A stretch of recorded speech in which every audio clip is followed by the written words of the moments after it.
Buenas noches, estimados alumnos. Buenas noches, ingeniero. Bueno, ¿cómo están? Vamos a ver ahora el capítulo 4 que refiere a diseño de cañerías. Diseño de cañerías. Y los conceptos básicos sobre este aspecto nos dice que un pozo es una estructura pensada ingenierilmente y construida dentro del subsuelo con el propósito de producir, almacenar o asistir en la recuperación de hidrocarburos. Básicamente, un pozo se diseña con la siguiente filosofía. La primera, seguridad. Como primera medida para evitar fallas catastróficas, fallas dependientes del tiempo, porque el tiempo produce nomás su deterioro en la cañería, y fallas debido al manipuleo. Luego, en la economía, costos de capital, costos de operación y costos de mantenimiento. La sarta de cañería, desde la cañería guía hasta la cañería o el liner de producción, tiene un costo aproximado del 25 a 30% del total de la inversión de un pozo. ¿Qué quiere decir esto? Que si nosotros planificamos una inversión de, pongámosle, 70 millones de dólares para perforar un pozo en el Subandino Sur, aproximadamente el 25% es la inversión que corresponde a cañería. Y si estamos hablando del 25% de 70, es prácticamente 17 millones y medio la inversión solamente en cañería. Entonces, como pueden ver, el manipuleo, el transporte, todo ello tiene que ser de manera cuidadosa y todo eso sube también en los costos de logística para poder trasladar desde la fábrica hasta la base y de la base al pozo. Luego, las acciones futuras, como por ejemplo exploraciones futuras, desarrollo de yacimiento, forma de producir el pozo. ¿Qué función cumple una cañería? En inglés, su nombre es casing. ¿verdad? Nosotros vamos a conocer con el nombre de cañería o cañería de revestimiento. Dependiendo del tipo de cañería, puede tener las siguientes funciones: mantener el pozo abierto, proveer un medio para el control de fluidos, soportar el equipamiento de la cabeza de pozo o el cabezal de pozo, proveer un medio de anclaje para los BOPs, ligando el estado subsuperficial con el estado superficial, y mantener al pozo bajo control durante todas las fases de la perforación y la operación en general, para prevenir la contaminación de napas freáticas y aislar zonas productivas de otras zonas. Entonces, básicamente, esas son las funciones que cumple una cañería, cualquiera sea esta, ¿verdad? Ya sea una cañería superficial o una cañería de producción. Entonces, en el diseño de cañerías es básicamente un problema de análisis de esfuerzos y análisis de costos, ¿no? De manera tal de que las cañerías tienen su nomenclatura o están reconocidas por especificaciones técnicas como el diámetro externo, el diámetro interno, el peso, el grado, el rango y el tipo de conexión. Todo esto ya habíamos hablado en el capítulo anterior, que es la manipulación o las propiedades físicas y mecánicas de una cañería, ¿verdad? Entonces, en base a estos requerimientos vamos a hacer el diseño de la cañería de revestimiento. Y para hacer ese diseño de la cañería de revestimiento vamos a tomar en cuenta las cargas axiales, la corrosión, el desgaste, la temperatura y las cargas dinámicas.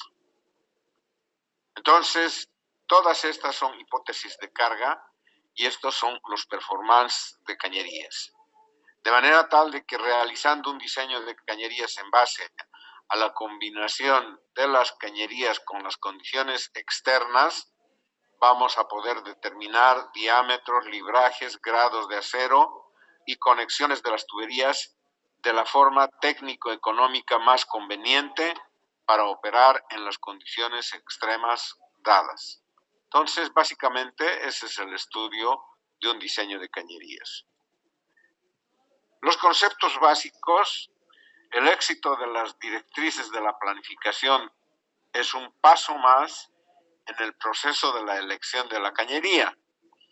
Sus pautas en el esquema de diseño, después de que los objetivos y las cargas que concilian y antes de la creación de criterios específicos en los que debe encajar el revestimiento, el proceso total de la selección de cañería de revestimiento implica estos pasos. 1. Decidir los objetivos racionales que debe alcanzar la cañería. 2. Identificar las cargas a las cuales va a ser sometida la cañería durante toda la vida útil de un pozo. Y la vida útil de un pozo en promedio está en alrededor de 20 a 25 años. Luego, cumplir las pautas del procedimiento. Las pautas de la gerencia serán amplias y presentarán un equilibrio entre el riesgo y el costo. Crear criterios específicos en forma de ecuaciones y tablas de pozo. Realizar los cálculos y diseños y seleccionar la cañería en base a las solicitaciones que hemos obtenido en estos cálculos. Las pautas de los procedimientos se basan en los análisis de riesgos y costos. Al abordar las directrices se deben tener en cuenta que el objetivo principal del diseño no es eliminar las fallas, pero para proporcionar un equilibrio óptimo entre los costos de materiales y los costos de riesgo. Es la función de los diseñadores explicar a la gerencia que su diseño satisface a las directrices de la operadora. Y esas directrices de la operadora son los costos en materiales y los costos en riesgos. Los principales temas de directrices para la consideración del manejo son la inspección de la cañería, si se va a efectuar la cubierta vacía o llena. Cuando se dice se va a efectuar o ejecutar la cubierta vacía, quiere decir sin lodo o con lodo. Las especificaciones que va a ejecutar la cañería a través de los doglegs. ¿Alguien me puede decir qué significa dogleg?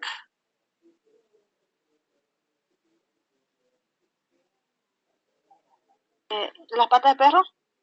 Correcto. En realidad dogleg es la traducción del inglés que sería pata de perro. Pero, ¿qué significaría para ti una pata de perro o un dogleg?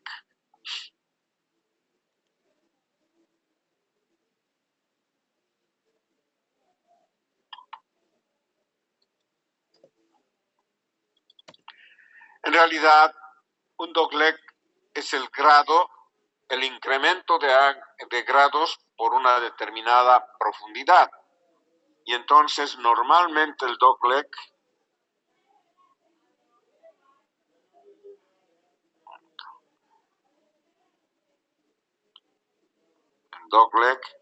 viene en grados por 100 pies o grados por 30 metros. Entonces, el dogleg nos está indicando cuántos grados por cada 100 pies nosotros vamos a incrementar en la construcción de una curva. Y entonces, a la hora de ello, decimos que vamos a perforar un pozo vertical de acuerdo a nuestros intereses, porque nos han dado las coordenadas X1, Y1 y Z1 y las coordenadas X2, Y2 y Z2, donde X1 es distinto a X2 y Y1 es distinto a Y2. Por tanto, es un pozo direccional, ¿no? Y entonces vamos a construir un pozo vertical, donde ahí vamos a agarrar un punto de arranque. Y como es pozo vertical, teóricamente este tiene un ángulo de inclinación de 0 grados. Y a partir de ahí vamos a construir una tangente, o sea, una curva que pase por ese punto. ¿Qué será la tangente? ¿Alguien me puede decir qué es la tangente? Eso es geometría, ¿no?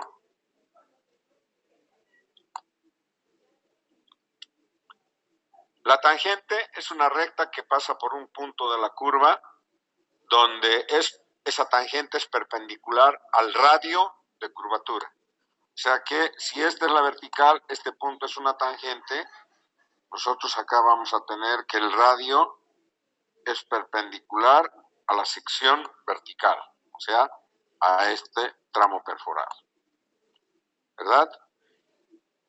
Y en este punto va a ser la tangente, va a ser un punto que pase o que toque la periférica de la circunferencia, y en ese punto tengamos una perpendicular a esta tangente, y esa perpendicular a esta tangente corresponde al radio de curvatura, donde sería el radio. Y si ustedes se imaginan que ponemos ahí un compás, y entonces acá estamos construyendo una curva con el compás. Y entonces esa curva que vamos a construir puede ser muy abrupta o puede ser muy, no leve, ¿no? Pero puede ser muy llevadera, si se quiere la expresión. Eso quiere decir que podríamos construir, por ejemplo, una curva incrementando 3 grados cada 100 pies. Y entonces eso significa que, por ejemplo, si la profundidad del KOP es 3000 pies, ¿no? a los 3100 vamos a tener 3 grados y el dogleg es 3. Si el dogleg es 4, vamos a tener 4 grados. A los 3200 metros deberíamos tener 6 grados. A las 3300, 9 grados. A las 3400, 12 grados. A las 3500 pies, 15 grados. Y a los 3800, 18 grados. Entonces, lo que hemos hecho es construir una curva hasta un ángulo de 18 grados, ¿no? Y entonces, a partir de ahí, vamos a perforar de manera tangencial, manteniendo los 18 grados, ¿no? Y de ahí vamos a descolgar un ángulo. Con el mismo dogleg podíamos descolgar y vamos a ir a intersectar ese pozo de manera tal de que ahí estamos haciendo una trayectoria de pozo, ¿verdad? Y entonces el dogleg es el incremento del ángulo en la construcción de una curva, ¿no? Y cuanto mayor es el incremento, o sea, 3 grados es lo recomendable, pongámosle que estamos haciendo a 6 grados por 100 pies, la curva va a ser más cerrada, ¿verdad? Y cuando estamos en una curva más cerrada en un vehículo, ¿qué pasa al girar a una determinada velocidad? Si no tiene mucho radio de peralte, el vehículo va a tratar de irse fuera, ¿verdad? Y entonces lo mismo pasa en la trayectoria del pozo. Si la curva es muy abrupta, acá el drill pipe también se va a acomodar a esa curva, ¿no? Y ese drill pipe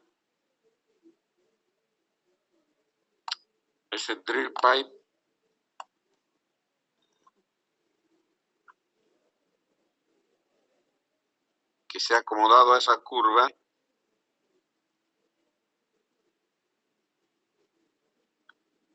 este es el pin, este es el box, esta es la parte superior, ¿verdad?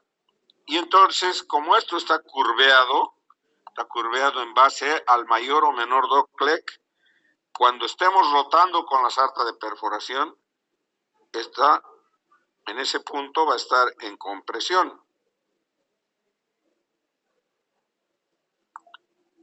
Y en este punto va a estar en tensión. Cuando dé media vuelta, este punto que estaba en compresión va a pasar acá y va a estar en tensión, y este punto que estaba en tensión va a pasar en compresión. Entonces, imagínense ustedes que agarren un alambre acerado y agarran de las dos puntas en cada mano y giran para abajo y para arriba, para abajo y para arriba. Y entonces hay un momento que están en tensión y otro que están en compresión. Y así, ¿qué estamos haciendo? Estamos fatigando a ese alambre y va a llegar un momento en que se va a romper, ¿verdad?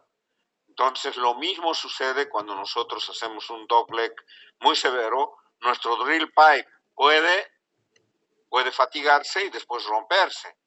O la cañería que bajemos va a seguir en la misma trayectoria esa cañería que vamos a bajar y luego cementarla. Y cuando vayamos a perforar el próximo tramo, por acá va a pasar el drill pipe. Y entonces va a generar un desgaste de esa cañería, ¿verdad? Entonces, lo que se trata es de construir el pozo de manera tal de que no generemos fatiga inicialmente en la herramienta de perforación y después, una vez que esté implementado en la cañería, no generemos el desgaste del espesor de la cañería, porque al desgastar el espesor de cañería, por más que seamos excelentes alumnos en diseño de cañerías, le estamos quitando la vida útil a ese pozo, ¿verdad? Entonces, a eso se refiere con dogleg.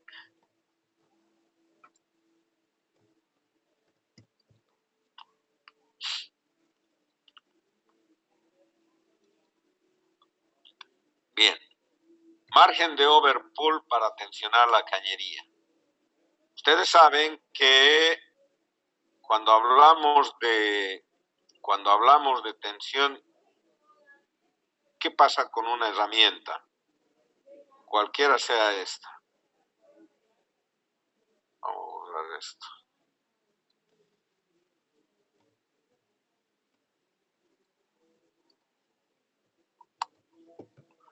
La ley de Hooke. Acuérdense la ley de Hooke. ¿Alguien me puede decir qué dice Hooke?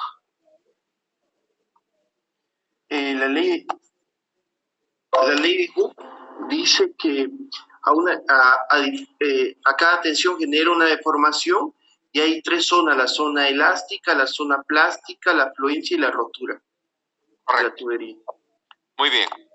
Entonces, ¿cómo hizo su experimento? Su experimento lo ha hecho con resortes de diferentes medidas, ¿verdad? O con diferentes pesos. Esos diferentes pesos que han soportado esos resortes se han elongado más o se han elongado menos. Entonces, físicamente lo que ha hecho es anclar en una pared un tubo, y vamos a decir que en nuestro caso que es un drill pipe, ¿no? Y ese drill pipe es sometido a una tracción T. Entonces, a medida que nosotros vamos tensionando, la tensión versus el esfuerzo de corte, ¿no? Y este acero ¿cómo se llama? En la fundición le han dado mayor cantidad de materiales pesados, por tanto es un grado, pongámosle, S135. ¿Qué quiere decir ese? Básicamente la parte numérica. Ese es el gel point del acero, que es 135.000 PSI. Entonces, lo graficamos acá los 135.000 en escala, y ese es nuestro límite. Nuestro límite, eso quiere decir que cuando nosotros tensionemos este material, ese material se va a deformar temporalmente, eso se llama elongación, ¿no? Ese delta L. ¿Por qué? Porque está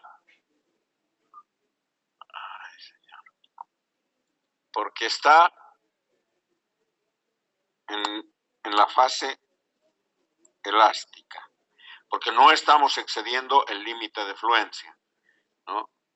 De manera tal de que ahí tiene una elongación temporal. Digo temporal porque en realidad no es, es una deformación temporal, y eso corresponde a una palabra bien dicha que sería elongación. O sea que la elongación, después de que pasa la tensión, ese material vuelve a su longitud o a su medida original. Pero si nosotros excedemos el límite de fluencia, estamos en un proceso plástico, donde ahí ya no tiene una deformación temporal, sino una deformación definitiva. Y esto ya es deformación.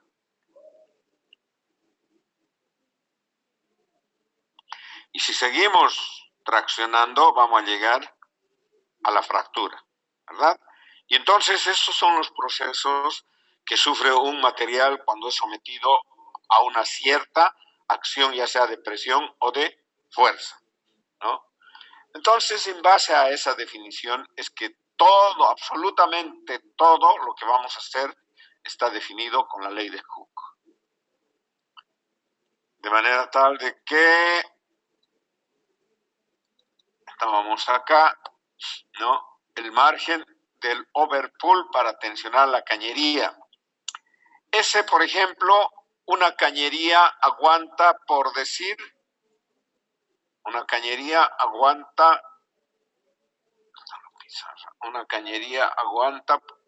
pongámosle, este drill pipe aguanta 600.000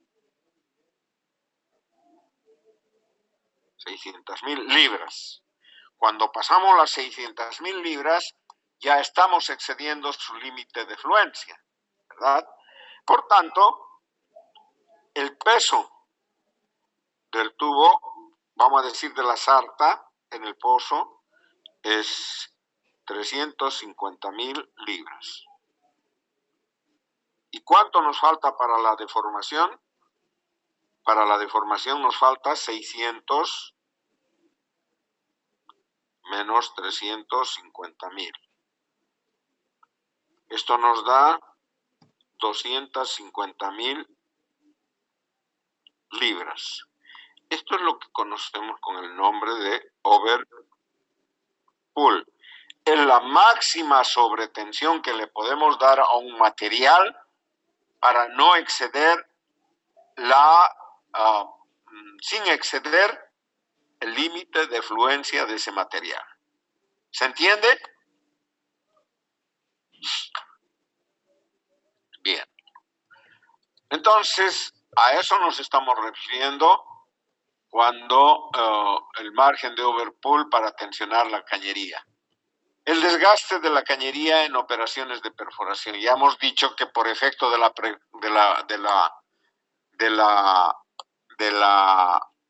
rotación de la sarta dentro de la cañería, la conexión de esa cañería tiene una protección que se llama el hard banding.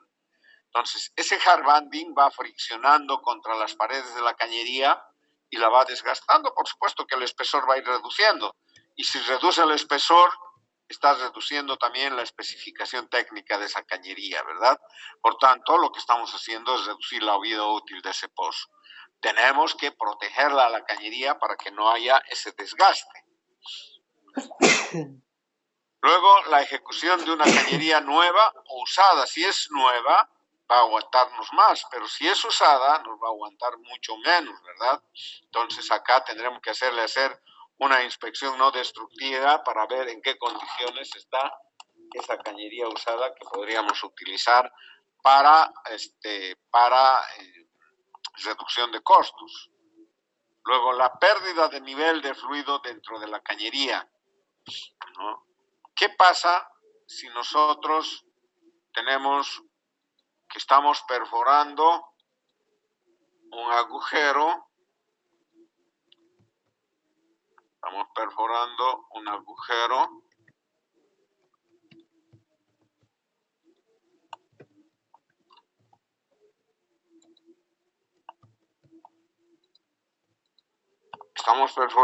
acá está una cañería, pongámosle superficial.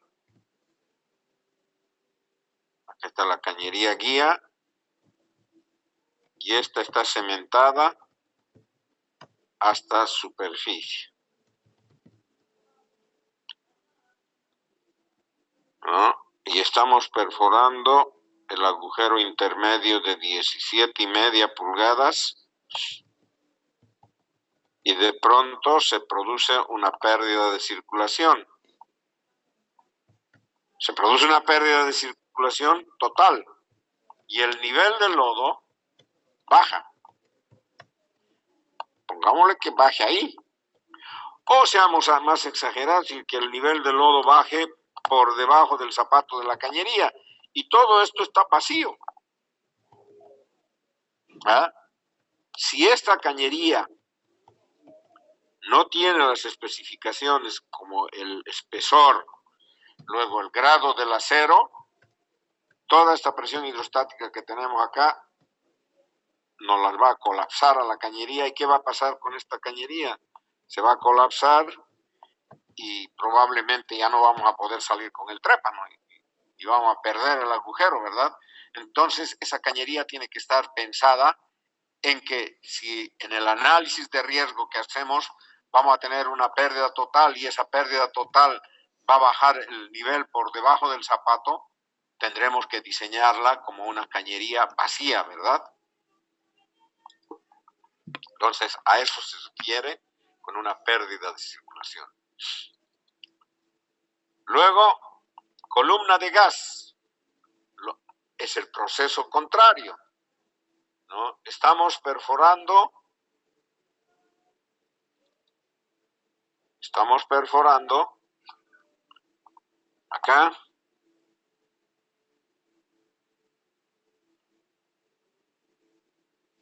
Estamos perforando ahí y de pronto tenemos un kick y se nos entra una burbuja de gas, pongámosle 20 barriles. Sobre la capacidad del anular nos va a dar la altura del influjo. Y entonces, claro, como se está entrando un fluido liviano, se está descontrolando el pozo, cerramos nuestros preventores, ¿verdad? Y resulta que la presión de este había sido 5.000 psi. O sea que esta burbuja que entró tiene una presión de formación de 5.000 psi. Y entonces estamos definiendo qué método vamos a utilizar para poder hacer el control de pozo, ¿verdad? Este se llama Shut-in Casing Pressure y este se llama Shut-in Drill Pipe Pressure. Estamos pensando, qué método vamos a hacer, y el inicial había sido 400 acá y acá 300. Y entonces, como el gas es mucho más liviano que el lodo que estábamos utilizando, empieza a migrar ese gas y ¿qué pasa con el gas cuando no se lo deja expandir?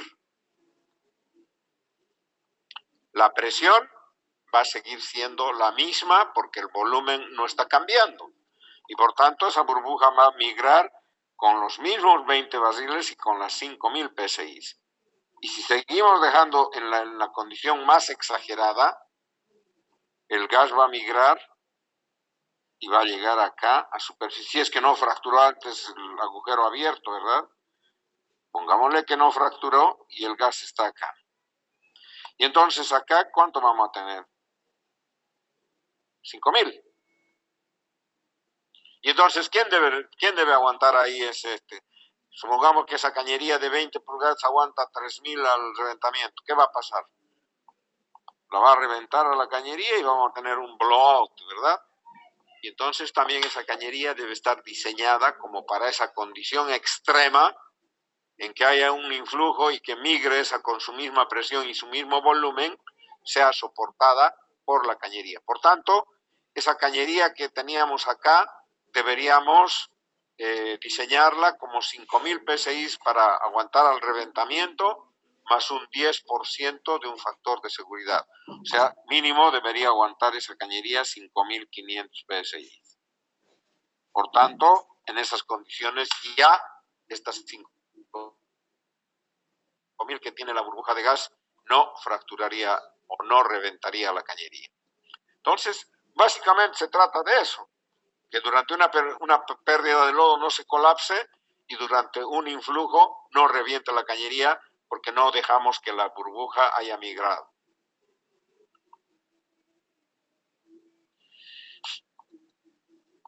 Luego, la columna de gas a la superficie en comparación con la burbuja de gas frente a la columna de agua en el estallido en superficie. El desplazamiento de tapones de cemento con lodo o agua. La profundidad del tope de tapón de cemento. La protección anticorrosiva de la cañería. O sea que el lodo tiene que ser un lodo tal que no nos genere corrosión. Por eso, ¿cuánto será el pH de un lodo común y corriente? A ver, ¿quién me puede decir? ¿Han llevado lodos?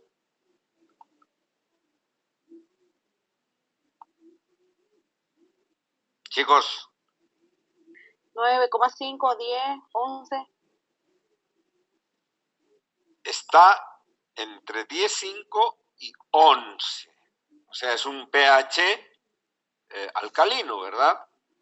De manera tal de que ¿cuándo se produce corrosión? Cuando el pH está por debajo de 7. Ese pH, cuando el pH es menor a 7, es un ambiente ácido. Y en un ambiente ácido se generan las bacterias y esas bacterias empiezan a generar los pits de corrosión. Entonces, lo que tenemos que hacer es preservar la cañería Primero, utilizando lodos apropiados a que no generen corrosión, ¿verdad? Ahora, cuando vamos a diseñar, pensando en la cañería de producción, tenemos que ver si el lodo, el gas o el petróleo que vamos a producir, primero no tenga anhídrido carbónico. Y peor que no tenga ácido sulfídrico, porque si tiene ácido sulfídrico ya las condiciones de esa cañería de producción y de la tubería de producción van a ser extremadamente caras para poder soportar los efectos tanto de la corrosión, si hay anhídrido carbónico o si hay ácido sulfídrico, ¿verdad? También tenemos que tener en cuenta las consideraciones del ácido sulfídrico, eso ya lo dijimos hace ratito, ¿no? Y las consideraciones del ácido o del anhídrido carbónico. Luego, permitir la afluencia del acero en la cañería dentro de las secciones cementadas. Conceptos básicos. Selección de presiones de prueba de la cañería después de configurar el diseño. El potencial de tener realmente cargas de diseño en la cañería y la consecuencia de la falla. Los criterios y las ecuaciones para el diseño de las cañerías. Los criterios de diseño son diferentes de los lineamientos de la planificación en cuanto a los criterios son específicos para las fortalezas de la carga y la cañería. Las ecuaciones matemáticas se derivan de los criterios que uno adopta, no de los preceptos de riesgo y de costo. Cada diseñador debe prever las cargas de prueba máximas y sus factores de seguridad para cada pie sobre la longitud de la cañería. Entonces el diseñador debe hacer coincidir esas cargas con una cañería que tenga la suficiente resistencia, la suficiente resistencia, ¿verdad? Todas las ecuaciones deben estar en el siguiente formato: fuerza, la carga y la contrapresión. La contrapresión. ¿Qué quiere decir esto? Supongamos que habíamos visto ya en el reventamiento, supongamos que tenemos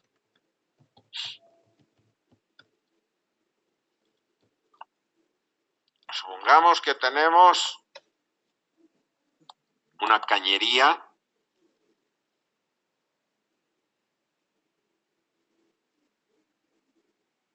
y estamos metiendo presión de arriba para abajo o de abajo para arriba, cualquiera.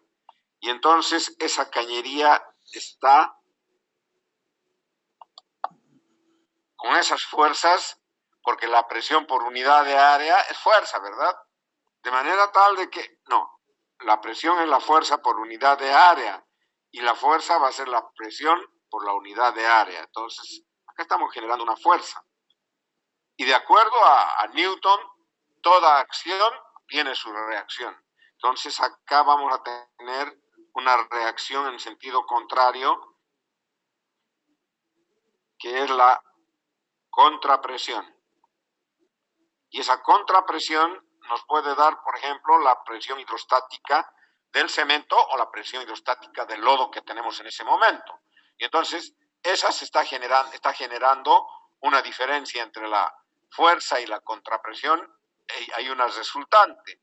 Y esa resultante deberá ser soportada por la cañería, ¿verdad? Bien. Entonces, a eso se refiere con la carga menos la contrapresión sobre la presión por un factor de diseño.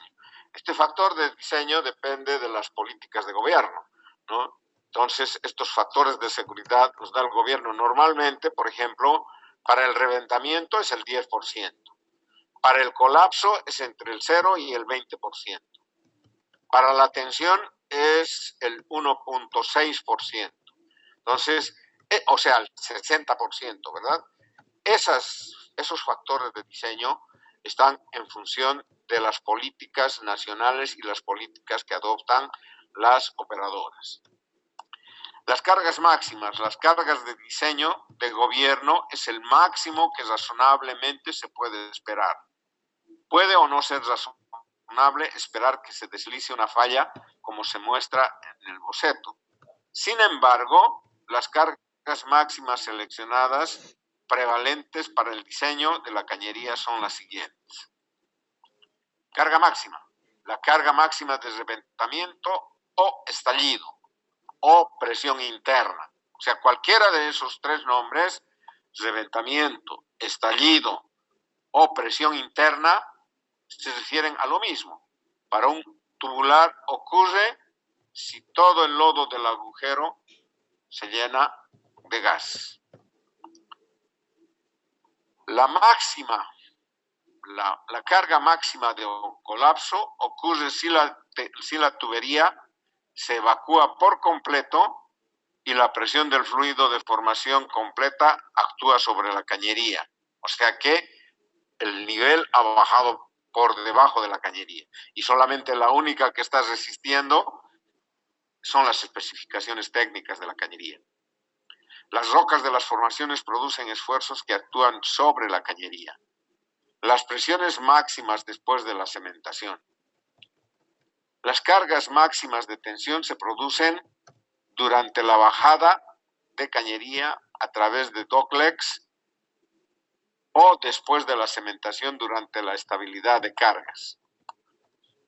Se podría tolerar las fallas por tensión y colapso, pero una falla de cañería por reventamiento, particularmente si ocurre en superficie, puede ser desastroso. ¿Por qué en superficie normalmente va a suceder el estallido?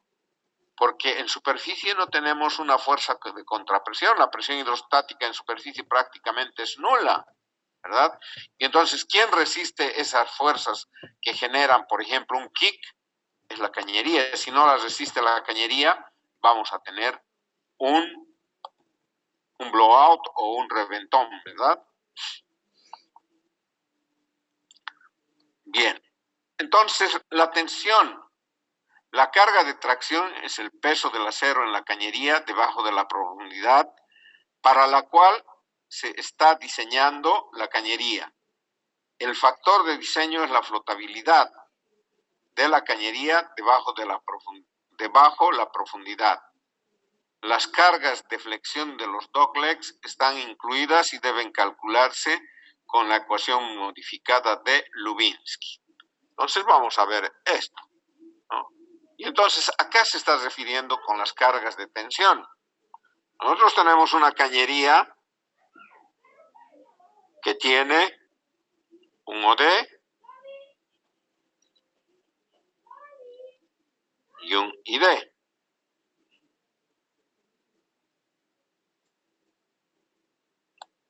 ¿Verdad?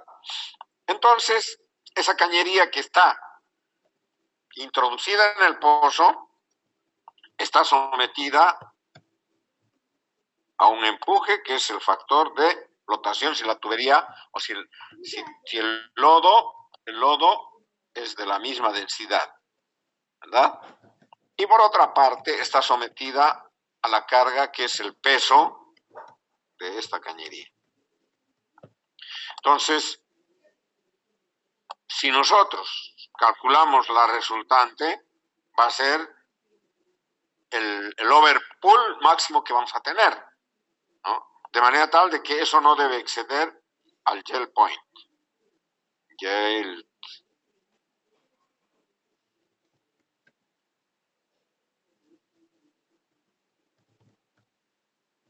De la sartén. Bien.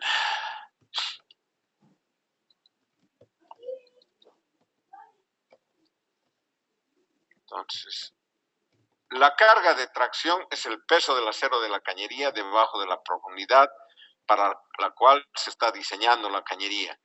El factor de diseño es la flotabilidad de la cañería debajo de la profundidad. Las cargas de flexión de los doglegs están incluidas y deben calcularse con la ecuación modificada de Lubinsky.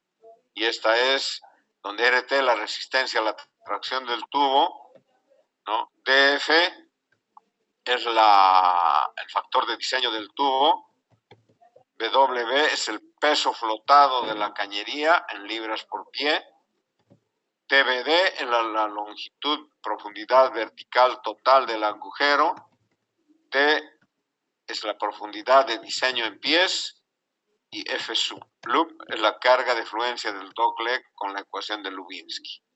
Entonces, ¿qué significa TBD? ¿Cómo definen TBD o la profundidad vertical verdadera o la true vertical depth?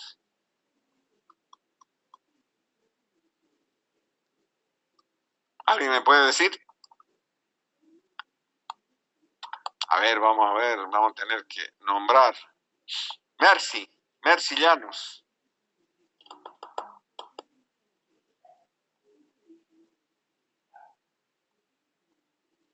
No está. La vamos a anular entonces si no está. Levanten la mano los que están presentes.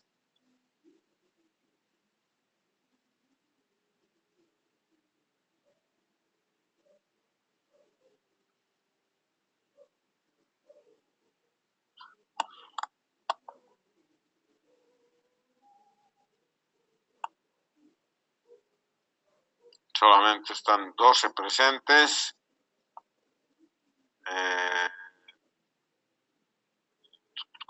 12 presentes. Son 18. Tenemos 16 ausentes. Voy a grabar y lo lamento por los que no están presentes. Ok. Vamos. A ver.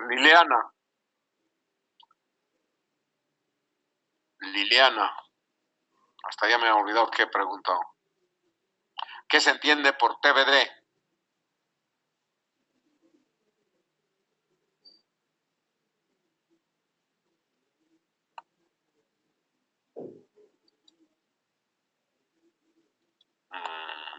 Si no saben, tienen que contestarme y decirme. No sé, por favor. Estamos para eso, para que ustedes aprendan. Porque nadie nace sabiendo y ustedes recién están empezando a llevar perforación porque la perforación que han llevado el anterior semestre, Dios me libre. Me refiero a la perforación 1, ¿verdad? Bien. Entonces, cuando uno perfora un pozo vertical, ¿no? La profundidad medida, MD, o sea, measure depth. Esa es la profundidad medida. ¿Y cómo la obtenemos la profundidad medida? Es con el registro que hacemos para el trépano, el estabilizador, el motor de fondo, cada portamecha, las heavyweights, la sumatoria de todas esas nos da la profundidad medida. O el tacómetro del equipo de perforación, ¿verdad? Entonces, la MD en un pozo vertical es esa y la TBD es igual. O sea, MD y TBD en un pozo vertical son los mismos. Pero si tenemos un pozo direccional, supongamos que esto sea a 5.000 pies. Pero si tenemos un pozo direccional, vamos a tener la vertical y luego la construcción de la curva y después la tangente, ¿no? De manera tal de que acá estamos llegando a 8.000 pies. 8.000 pies. Y por trigonometría vamos a calcular cuánto es la TBD. Entonces, esta TBD es lo que vamos a calcular por trigonometría.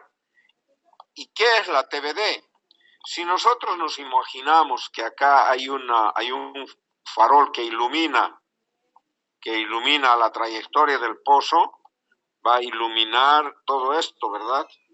y lo vamos a proyectar en un eje axial. Esta va a ser nuestra TBD, o sea, la TBD es la proyección de en el eje vertical, no, en la proyección de la trayectoria del pozo en el eje vertical, o sea, esto. ¿Y para qué nos sirve la TBD? Nos sirve para calcular presiones y para calcular los pesos de la sarta.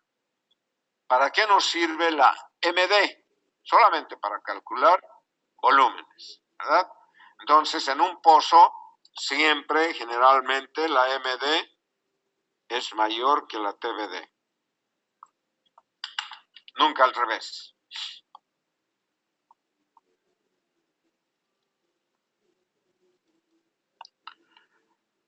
El reventamiento. La carga de reventamiento es la presión a cualquier profundidad colocada sobre la cañería por una columna de gas, y ese gas es prácticamente con una gradiente de 0.1 psi por pie. ¿Qué es gradiente? Por favor, ¿alguien me puede definir qué es la gradiente de la presión?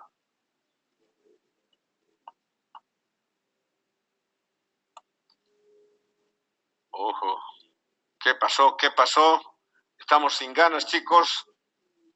Si ustedes están sin ganas, yo me voy a poner sin ganas y lo vamos a dar por avanzado y nos vamos a ver en el examen parcial. Ingeniero, ¿es el cambio producido de la presión por la unidad de la profundidad? Correcto, exactamente. ¿Por qué? Porque hay miedo. Si hemos venido acá a aprender, no hemos venido acá a avergonzarnos. Ese es nuestro problema, ¿no? Que tenemos vergüenza de dar una respuesta, porque dice, de repente no es la correcta y se me van a reír. ¿Qué les importa si se ríen? Lo importante es que al hablar ustedes están haciendo funcionar su cabeza y están dando probablemente un resultado positivo, un resultado correcto. Y lo que tú dijiste, amiga, es correcto. La diferencial la gradiente de presión es la variación de presión por unidad de profundidad, ¿no? ¿Eso qué quiere decir? Para que no se les vuelva a salir de la cabeza. La variación, o sea, la gradiente de presión, dice que es la variación de presión sobre la profundidad. La profundidad. Y entonces esto va a venir en PSI por pie, ¿no? Ahora, ¿cuánto será la presión de formación? Pongámosle 10.000 PSI como la presión de formación. La MD del pozo es 16.000 pies y la TBD es 14.000 pies. Supongamos, ¿cuál va a ser la gradiente de formación de esa formación? La gradiente de presión que tiene esa formación es 10.000 PSI. Esto es 10.000, está bien. ¿Sobre qué? ¿Sobre el MD o sobre la TBD? TBD. Correcto. Sobre 14.000 pies. Y entonces esto nos da, ¿cuánto? 0,71. 4 decimales gradientes. 0,71. 43. 43 PSI por pie. ¿De acuerdo? Entonces, esa es la gradiente de formación. Yo, a partir de esa gradiente de formación, podemos obtener la densidad equivalente de formación. Y entonces la densidad equivalente de formación, ¿a qué va a ser igual?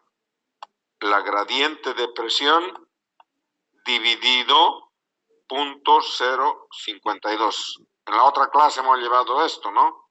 ¿Cómo se obtiene este valor? Por tanto, esa densidad equivalente va a ser a 0.7143 sobre 0.052. ¿Cuánto nos da? 13,74. ¿Cuánto? 13,74. 13.74, esto viene en ppgs. O sea, si nosotros queremos con un decimal, lo vamos a redondear a 13.8 ppgs a la densidad. Pero si ustedes quieren, trabajan con 2 decimales. Bien, entonces, ¿qué quiere decir esto? Que la presión de formación es equivalente en peso de lodo a 13.8. Por tanto, nuestro peso del lodo no va a ser 13.8 para perforar. Seguramente va a ser la densidad del lodo para atravesar esa profundidad que tiene 10.000 psi va a ser 13.8. Si estamos en un pozo de exploración, más un ppg, ese un ppg es 0.3, que es el swap, más 0.3, que es el surge, más 0.4, que es el factor de seguridad. No, esto es en pozos exploratorios. Y en pozos de desarrollo la densidad va a ser a 13.8 más 0.5. Y es solamente el drift margin. Drift margin es 0.3 más 0.3. Eso es para pozos de desarrollo, ¿verdad? Entonces, vean cómo nos permiten los números jugar con presiones y con densidades equivalentes en peso de lodo. Bien.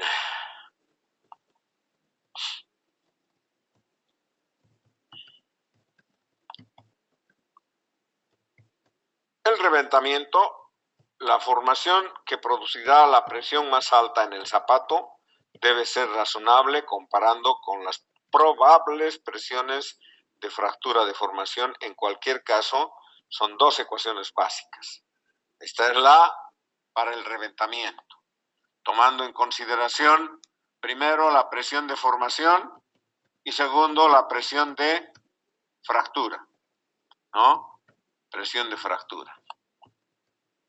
De manera tal de que con esas nosotros vamos a calcular y determinar las presiones de formación y presiones de fractura para el reventamiento, para que nosotros podamos diseñar una cañería que aguante estas consideraciones técnicas que estamos dando. El colapso. La carga de colapso, habíamos dicho, la carga de colapso es exactamente carga de colapso son fuerzas externas. Si nosotros tenemos acá un caño, ¿cuáles van a ser las fuerzas de colapso? Estas. Y cuanto más profundidad tenemos, mayor presión de colapso estamos generando, ¿no? Pero por el otro lado, ¿qué tenemos? Si el lodo está ahí, va a ser la contrapresión, va a ser la presión hidrostática del lodo. Pero si no hay lodo porque hubo una pérdida total, ¿quién tiene que aguantar? Es el espesor de la cañería con el grado de acero de la cañería, ¿verdad? Entonces, estas son las fuerzas de colapso.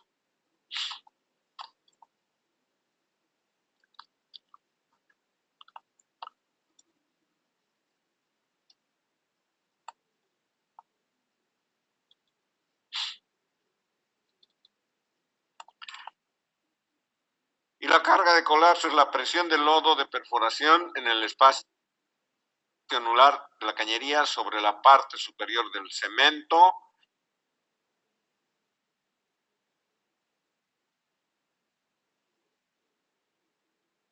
y la cañería de producción. Para la cañería intermedia, una columna de gas equivalente a la resistencia a la fractura de la formación en el zapato de la cañería de revestimiento. De manera tal de que las cargas para el colapso, la resistencia al colapso biaxial va a ser la densidad de lodo por la profundidad por un factor de seguridad, ¿no? Y las cargas biaxiales para el colapso también van a ser la profundidad por el lodo por la densidad del lodo por la densidad sobre la elongación por PF, ¿no? Entonces, estas son las cargas biaxiales. Después habíamos visto ya que existen el colapso de transición, el colapso de transición, el colapso plástico y el colapso de fluencia, ¿verdad? Entonces, en base a eso tenemos que diseñar nuestras fuerzas. Los factores de diseño populares, los factores de diseño para la carga de tensión en un factor de diseño de 1.6 para el cuerpo y para la conexión de la tubería y un factor de seguridad de 2 para las conexiones delgadas, es decir, para las semi-flats y para las flats.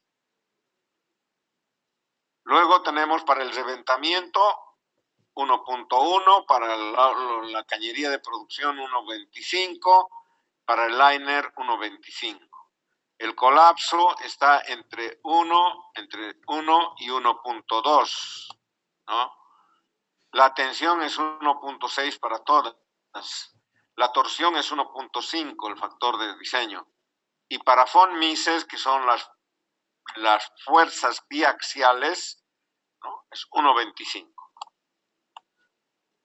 Entonces, tomen en cuenta estos valores. No hay necesidad de que le digamos el factor de diseño para la cañería intermedia es 1.1 para el reventamiento. No, ustedes ya tienen que saber cuánto es el factor de diseño para el reventamiento, el factor de diseño para el colapso, etc. Criterio de reventamiento. El diseño de la cañería intermedia para el reventamiento es una controversia, porque el rango de riesgo y costo puede ser grande y hay muchos criterios de salido. Sin embargo, puede ubicarse en 4 categorías fundamentales. Gas a superficie, este es el diseño más caro y se supone que la cañería está solo llena de gas. Gas a superficie, agua a la superficie, este es el costo intermedio y asume pérdidas en el zapato de la cañería, ¿no? Y la cañería se mantiene llena o parcialmente llena de agua bombeado a la cañería desde la superficie. O sea que hubo una pérdida y agua de formación entró al interior de la cañería. Luego, el diseño de influjo. Este es un costo menor, supone tomar un kick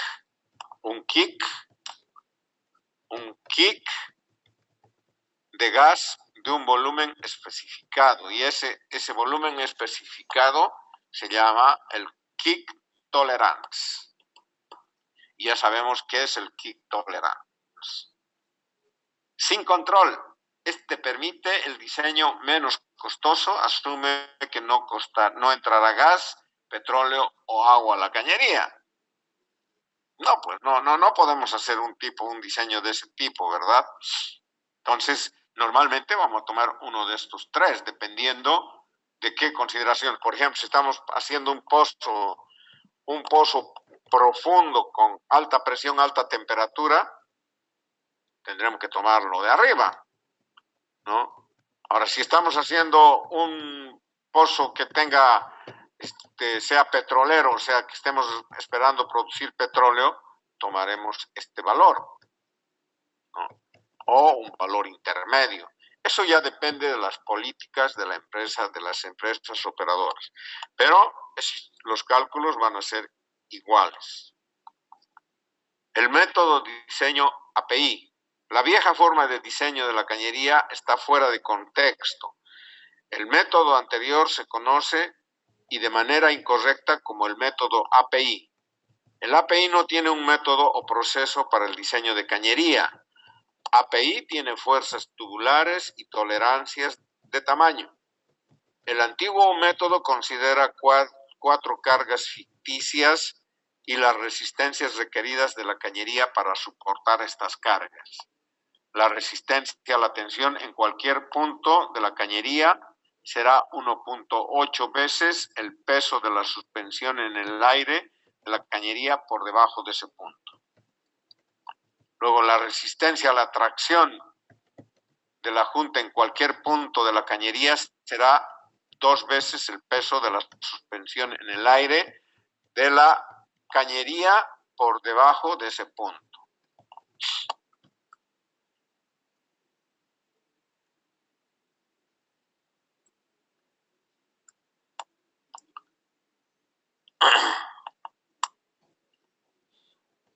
Será 3. La resistencia al estallido de la cañería en todos los puntos será igual a la presión más alta del fondo del pozo creada por el lodo durante la perforación. Finalmente, la resistencia al colapso, después de reducir para la carga combinada de la cañería en un punto seleccionado, tendría que ser 1.25 veces la presión creada por el lodo en este punto. La carga de tracción utilizada en la carga combinada fue el peso flotante de la cañería por debajo del punto de interés. El factor combinado de reducción de carga biaxial y se extrajo de la teoría de la falla de la teoría de la energía de deformación máxima de von Mises. ¿Ustedes han llevado von Mises en mecánica, en resistencia de materiales? No, ingeniero. No, ingeniero. Ok. No, ingeniero. Perfecto. Vamos a ver un poco de von Mises cuando estemos haciendo las cargas biaxiales. Finalmente, la triaxial versus el diseño triaxial de la cañería. De vez en cuando, interés en el diseño triaxial de tubos en la superficie. El API permite el diseño de la tensión biaxial solo con respecto al efecto de carga axial en el colapso. La preocupación habitual es que el diseño axial debería ser más preciso y por lo tanto la carga biaxial debe contener un error inherente. Los diseñadores han utilizado el peso flotado en el lugar de la presión del diseño tubular para compensar el error conocido en el diseño biaxial. Como su nombre indica, el diseño de tensión triaxial supone que la cañería tiene 3 tensiones y que actúan sobre su superficie. Estos son los axiales, los tangenciales y los radiales. Los diseños biaxiales establecen el esfuerzo radial en 0, porque generalmente es el más pequeño. Aparte de este supuesto, las ecuaciones biaxiales y triaxiales son idénticas. Cuando hablamos de cargas triaxiales, ¿quiénes nos darán las cargas triaxiales? La temperatura. ¿Qué pasa cuando hay temperatura con la cañería? ¿Aumenta su volumen? Aumenta, no. No se dice se elonga, se dice... ¿Se dilata? Se dilata, correcto. Entonces, imagínense qué pasa cuando una cañería está colgada en superficie y en el fondo está cementada hasta el tope del cemento. Del tope del cemento para arriba, ¿qué tenemos en el espacio anular?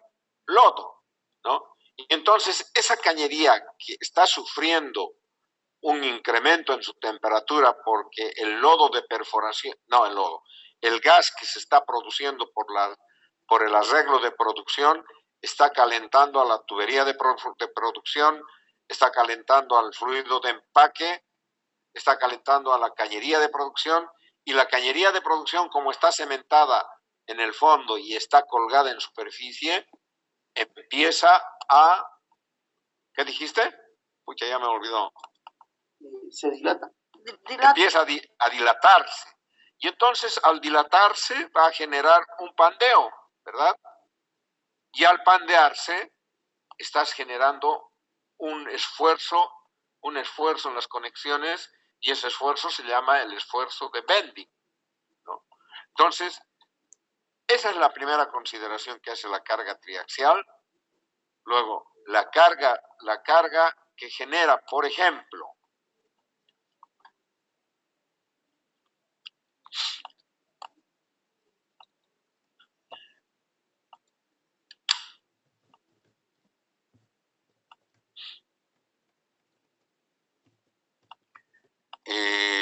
¿cuándo tienen ayudantía de Perfo 2?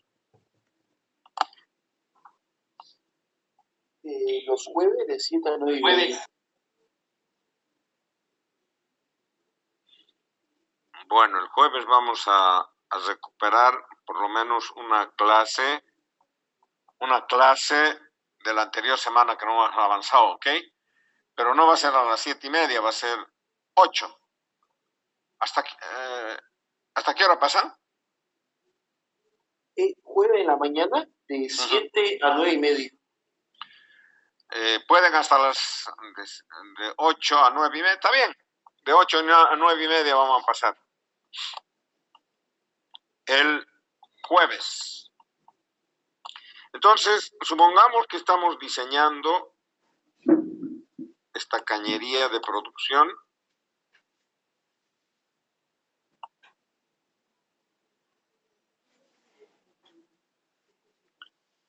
Y esta cañería está cementada y el tope del tapón de cemento está 100 metros encima de la cañería. Tal cual deberíamos cementar una cañería, porque estamos hablando que es una barrera, ¿verdad? Y este es el cemento.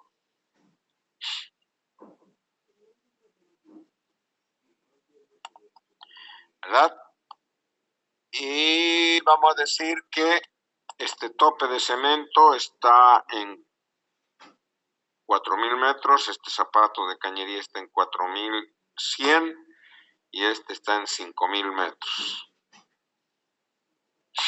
Por tanto, acá tenemos unos valeos y acá tenemos nuestro arreglo de producción. Está el packer, ¿no?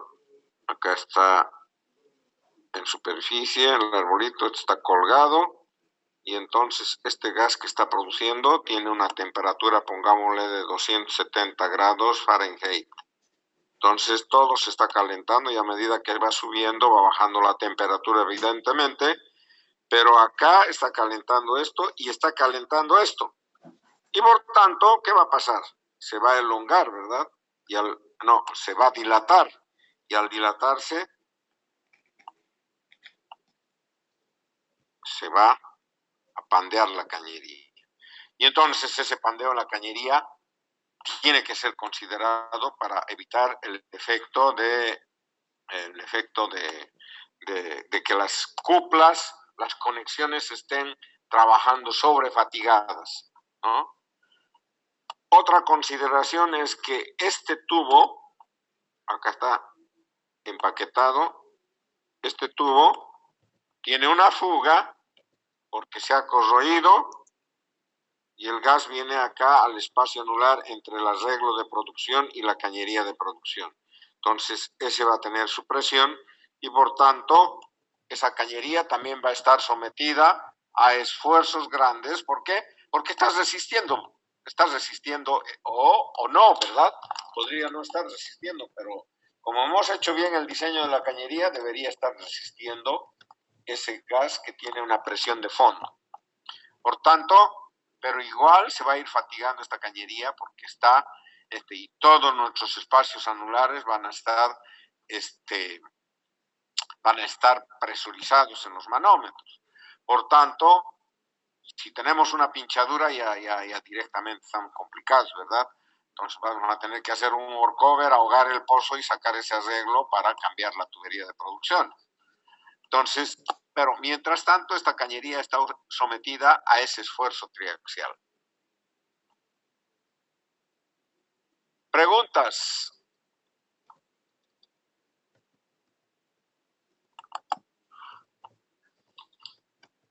Es perfo.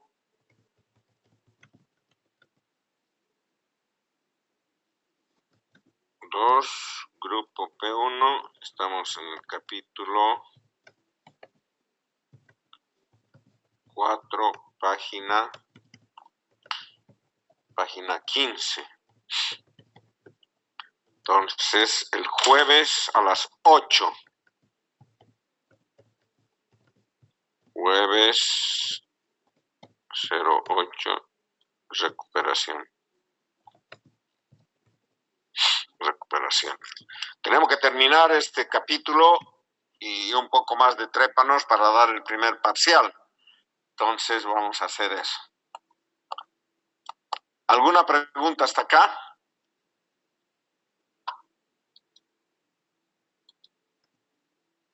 Claro, Inge. Okay. Si no hay más preguntas, Dios los bendiga, cuídense por favor y nos vemos el jueves en la mañana y el jueves en la noche.